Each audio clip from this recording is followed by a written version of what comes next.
I'll just put a comment about that on Facebook afterwards. Good morning. So our theme today, as we're working through our year of creating a world that works for all, is you cannot disconnect from life. And life in this case doesn't mean human life or just, our kind of our own life. It's life itself. How many of you, like me, have ever felt, you've had one of those days where it's just like, can I just disconnect from life for a little while?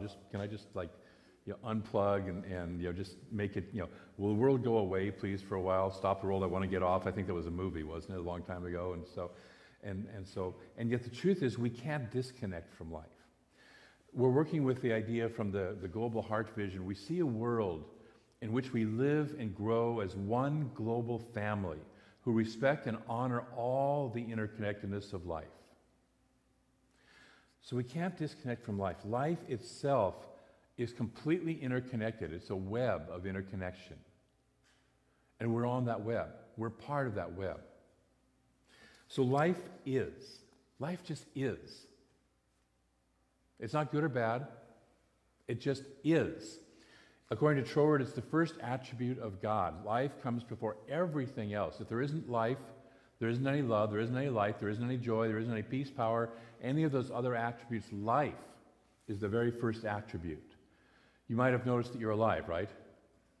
Life is kind of flowing through you, right? Amen. Some of you more than others today.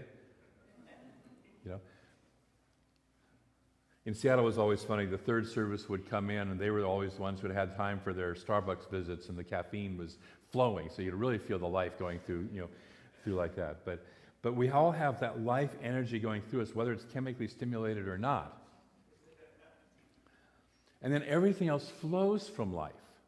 Everything else, all the other attributes of God comes from life. So if I want to play more and more in spirit, if I want to play more and more, then I have to be connected and aware of my connectedness and deepen my awareness of my connectedness to life. See, we can't ever add to our connectedness. We can't take away from our connectedness, but we can forget our connectedness, right? Yeah. We can act out of alignment with our connectedness. And so all we're doing here is just becoming more aware of how connected to life and how big that word life really is, and where I play. So how I connect with and how I use spirit, how I connect with and how I use life determines and colors my individual life. And so do I connect with spirit consciously? Do I connect with spirit in love? Do I connect with spirit with wisdom? Okay? Or do I ignore spirit and life, not connect with it at all? Do I connect in fear or anger or anxiety? Some people, the only time they check in with God is when something's really, really wrong, and it's like, hey, quick, I need a fix right now. That's out of fear, or I'm really angry about this, God, make it, whatever. And that's not the way to do it. Do we connect by not being clear? Which is not the wise way to do it. I was working with some people on Friday with the Path to Wealth class, and every once in a while you get somebody who, I really want this. And it's kind of like, I really want this. And it's like, no, you don't. Not with that kind of energy. And what it turns out when we start talking is what I really want is this over here, but I think I have to want this in order to get this over here. This is what I really want. This is where my fire, passion, joy, and life energy is. So do we connect with spirit knowing what that is, which is connecting with wisdom, or do we connect with it out of old habits and out of old ideas of what we should want in life, but we don't really want in life? And do we go for it? I know, if I can put you on the spot, I was talking with Corey yesterday, and he was talking about having left the company he was working for to go do what he really wants to do. He's not sure if it's going to work out, okay? But he has to go do it. And how many of us have never bothered to try what we really wanted to do? There was a joke, I remember there's a cartoon of a long time ago that I saw that, it shows a guy who's an artist, painting these beautiful paintings, and he goes, I'm so frustrated, I really want to be an insurance agent and work for an insurance company. Okay? How many of us really don't follow our heart passion and we go do what we think we're supposed to do? I, by the way, was one of those. I majored in art in college, then I went into an insurance company as my first job out of college. It was not my heart space. I was good at it, but it wasn't my heart space. So there's some ways that we can disconnect from life. One of the classics is suicide. And it's one of the ways we can think of disconnecting from life. When things get rough, we think about, I'm just going to get out of here. Unfortunately, however, our life, us, the essence of who we are, is eternal. There was a Zen master who was once asked about suicide, and he said, interesting idea, kill the body to quiet the mind. The mind keeps going. Who we are keeps going, we just lose the body. I've often thought we also lose all the lessons that we learned in this particular body, in this particular lifetime, and have to start over again. So we don't go anywhere. So that's not a way out. And there are other ways of suiciding that are not about killing the body, but about killing aspects of ourselves. We kill off our dreams. We kill off our desires. We kill off that heart energy and just kind of get into a rut. And what that is we don't value our own self, our own capital S self, our own heart self, our own spirit self, and we don't value our life. One of the ways that it's common to do that, you say, oh, I'm not like that, David. One of the ways it's common to do that, and I think we all do it somewhere in our lives, is to fall into the habit of a comfort zone. Our comfort zone. I'm comfortable here. I don't really have to move. Okay? Yesterday we had a wonderful day of Seva opportunity to beautify the space. And out of the approximately 150 people who show up here on a Sunday, we had not quite 20 people who showed up to help beautify the space. Now it's interesting because I hear a lot of people talk about all the ways that I or we could do this church better. They communicate to myself, or they communicate to board members, or they communicate to other people. And yet, I would invite them to show up and actually take part in that process of life. If we're in that comfort zone, if we're in that, I'm comfortable being where I don't want to get up and go take a class. I don't want to go out and do stuff. I always look at Shirley Wade here. Shirley and Twyla are two of my wonderful inspirations in here. They're both 84 years old. Shirley's in Prac 1 right now, and Twyla's entering Prac 1 in the fall. And these are people who are saying, I don't care my age. I'm moving forward. I'm not going to just step back. We have all these wonderful classes that we have to offer, and the truth is you've never taken any of these classes before. Now some of you may say, but David, I've been through all the classes. You haven't been through these classes because guess what? You're not the same person, and the teacher is not the same teacher. Even if it's the same person teaching, the teacher has also grown. And you're approaching the material more deeply and with different issues going on in your life. And so I encourage you to do these things that start to say, how can I get my life aliveness, my vibrancy going again? In the leadership meeting a while back, we talked about, somebody brought up that there's this, several people said there's this seeming kind of emptiness or hole or something missing in this community. And nobody could define what that hole, what that emptiness was. And I kind of thought to myself, part of that emptiness is probably the fact that 20, 25 years ago, a lot of people here were new, learning the teaching, inspired, excited, building a church physically as well as in the community, and now we're not doing that anymore.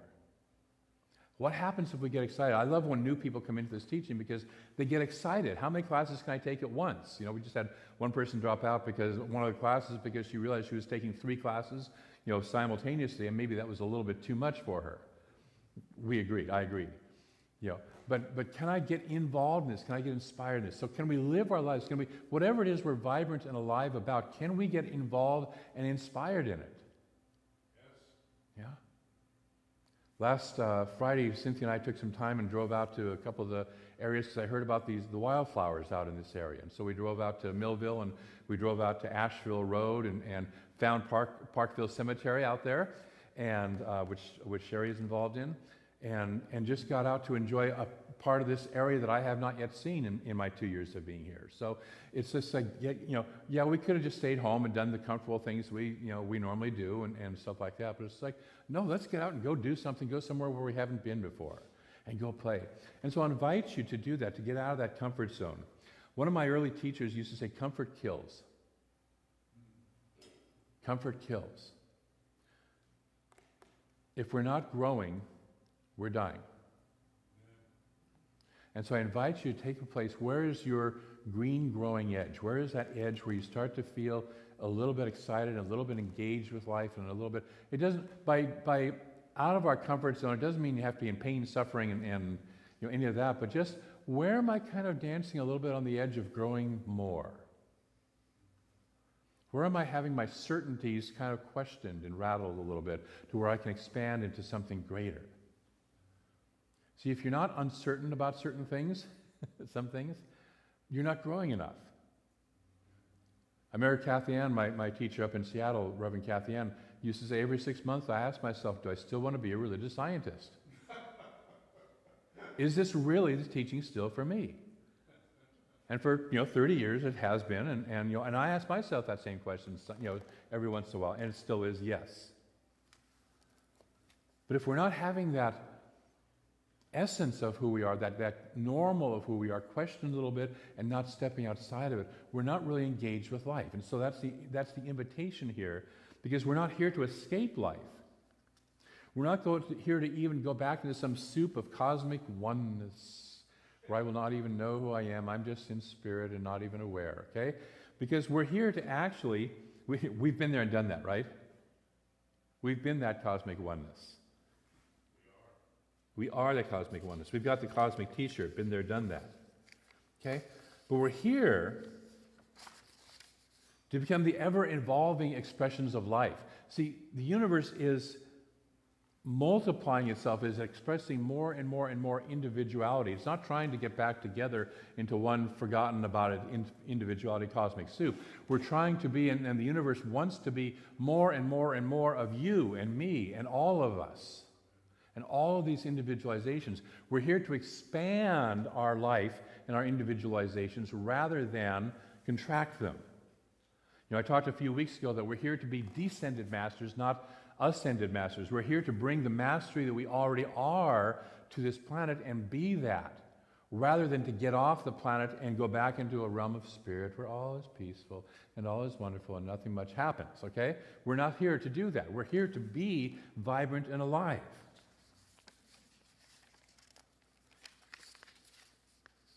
Thomas George says, the will of God towards us is life, not death.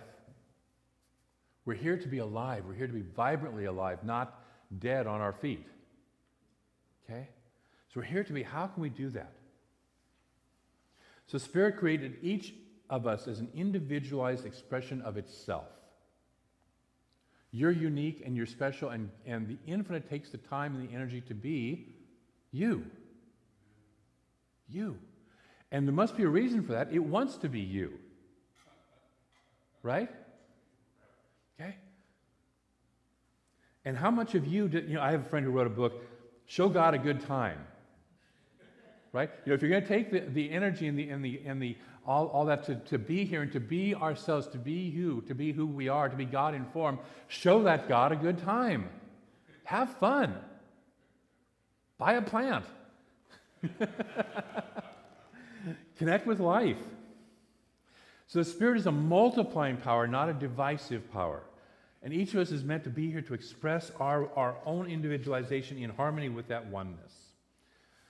So there's a wonderful example in Buddhism that provides a beautiful visual metaphor for the interdependence and the interconnectedness of all life and all phenomena.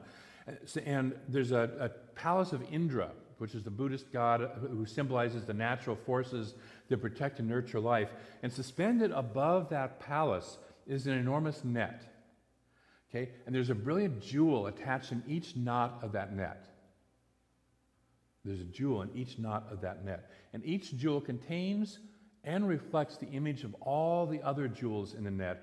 And the whole thing sparkles in the magnificence of its totality. The whole thing sparkles. When we learn to recognize what Thoreau refers to as the infinite extent of our relations,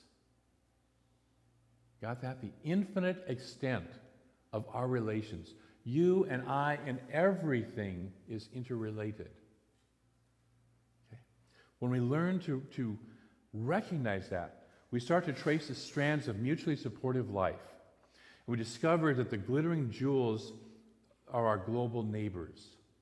We seek to cultivate wisdom grounded in this kind of empathic resonance with all forms of life. I saw a friend post on Facebook this morning that she was tired of listening to the hate Bernie, hate Hillary people posting, on her stuff. And it's hate whoever, I don't care who it is. Whoever it is we're hating, guess who it is? It's ourselves. It's ourselves. Now, I can disagree with certain aspects of myself. I oftentimes do. Internally, right? And even dislike certain aspects of myself, but I don't have to hate it.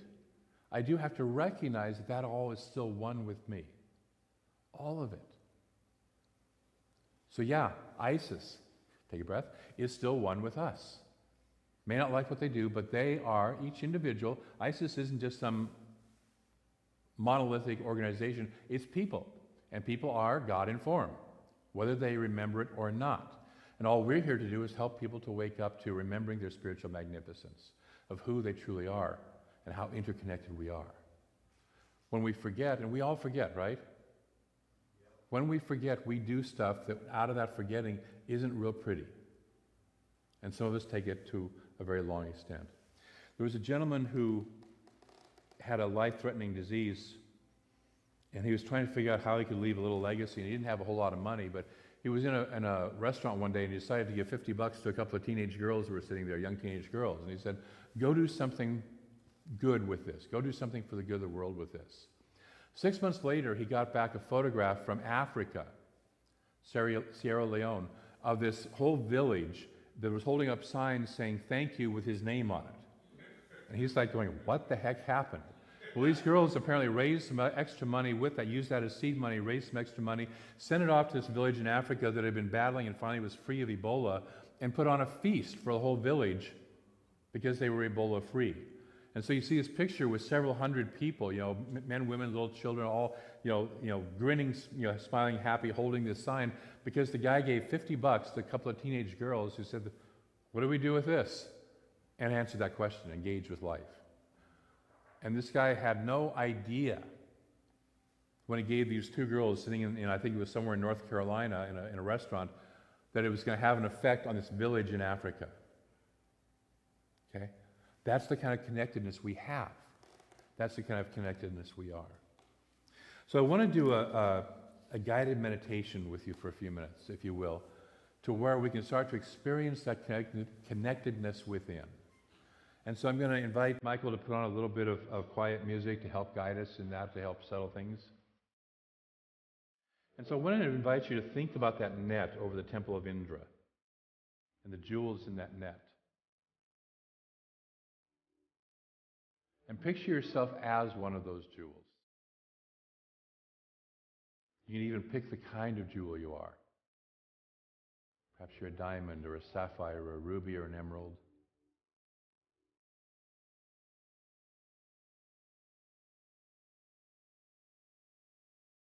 And just deepen that. Become aware of yourself.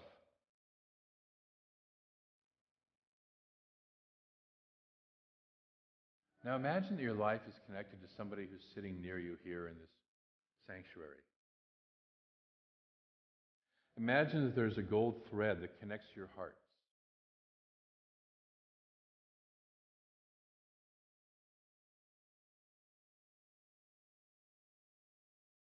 Be aware of that gold thread that goes out from the jewel that you are to the jewel that they are.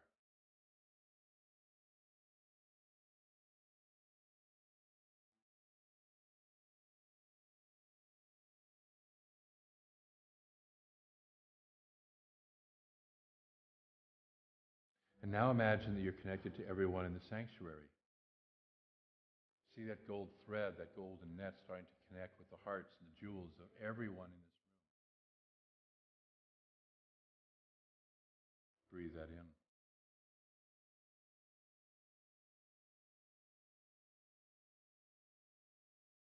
Become aware of the life energy that is flowing through you and flowing through each and every person. You literally live, move, and have your being in this life energy. You're not the source of it. You're just the expression of it.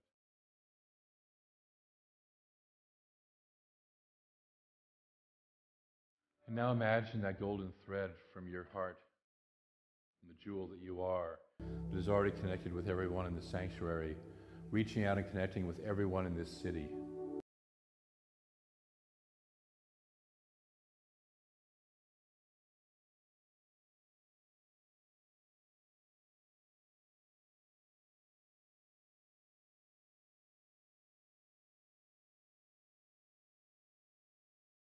Aren't in church this morning. People whose lives are working wonderfully well. Imagine those gold threads connected with the jewel of each person in this city.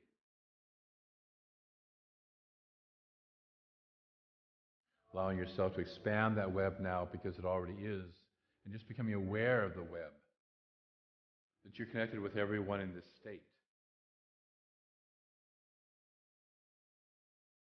Seeing the golden threads connected. You're not making it happen, you're just becoming aware of what already is. And breathe that in. Be aware of the life energy that vibrates and supports you, life energy of love and wholeness. Be aware of this web now connected to everyone in this country.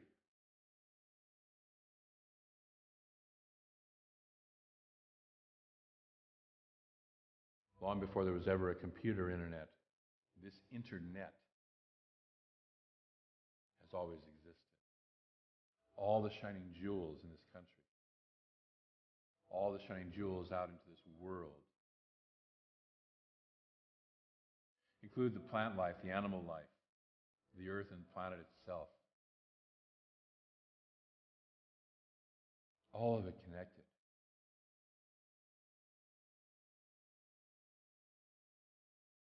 And you connected to all of it.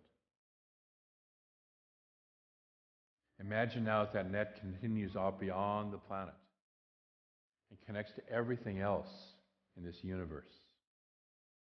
And that you are still a jewel in this net. Breathe that in.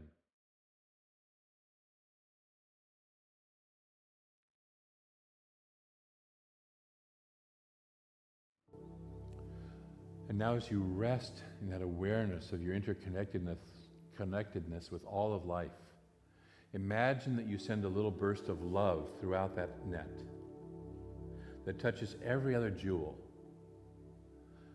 A little vibration of love that vibrates you and vibrates the entire net.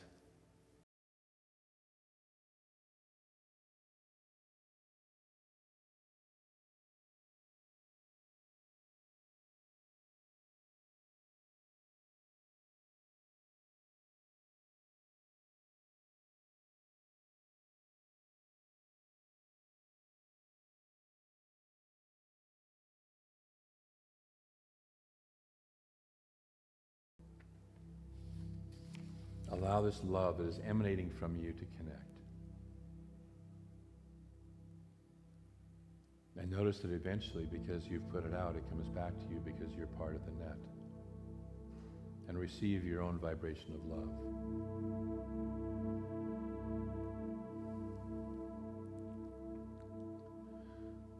And now, while still being aware that we are totally connected with this life energy, begin to bring your awareness back from outside this world to this planet. Bring your awareness back to this country. Bring your awareness back to the state of California. Bring your awareness back to the net here in Redding. Bring your awareness back to the net here in the sanctuary. Your awareness back to the connection with the person next to you. And back to your own jewel of who you are. And notice the vibrational aliveness moving through you. And simply ask that aliveness, how can I express more life in my life right now? more of that life energy in my own individualized expression of that now.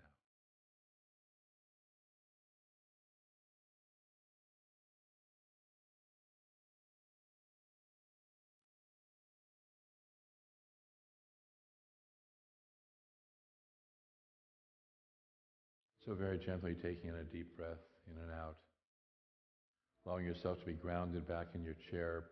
If you feel the need to stretch a little bit, wiggle your fingers and toes. Become aware of yourself sitting in the chair you're sitting in. And be fully present back here in this room.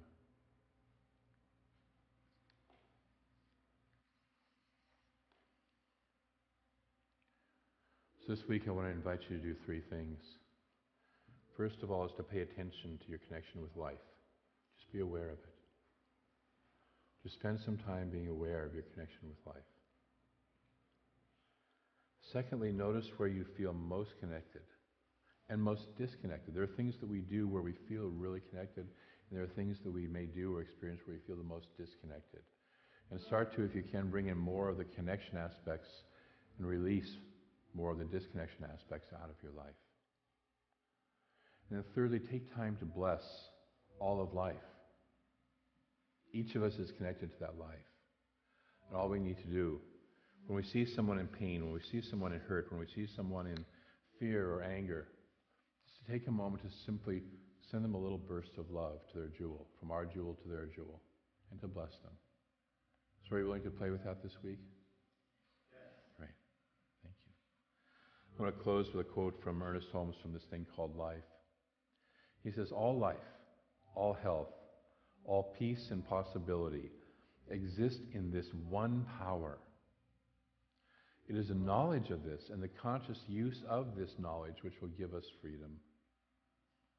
Our loneliness, our sense of isolation, our poverty, doubt, and sickness are results of being disconnected from the fullness of the divine self." And so I invite you this week, as we contemplate that, to reconnect to that fullness of the divine self that you are. That you are. And if you're not sure about that, ask the person next to you to remind you, hey, you're the divine self in form. Okay? Let's move into prayer. So knowing that there is this one life, this one infinite presence, that this is all there is, that there is nothing that is outside of it. This life energy is all there is, and we are one of it. Hallelujah and blessed be. We are one of it. We are one of this life, one of this love, one of this joy, one of this magnificence. We are that right here, right now. And so I speak by word that we simply say yeah to it. Yay. We allow that childlike energy within us. Jesus said we must become like children, little children, to enter the kingdom of heaven. And little children are full of life energy, full of curiosity, full of just being. And so as we open up to that aspect of ourselves, as we open up to that energy that is already and always within us, we allow it to youth us. We allow it to infuse us with its energy, with its life-giving energy, with its aliveness. We say yes to that. And out of gratitude for all the good that comes out of our lives and into our lives as a result of that, for all that we give and receive, I am grateful, and I release this word into a law that moves it into form and expression right here, right now, in our lives in the most beautiful, perfect, and powerful ways. And it does. And together we say, and so it is. Thank you.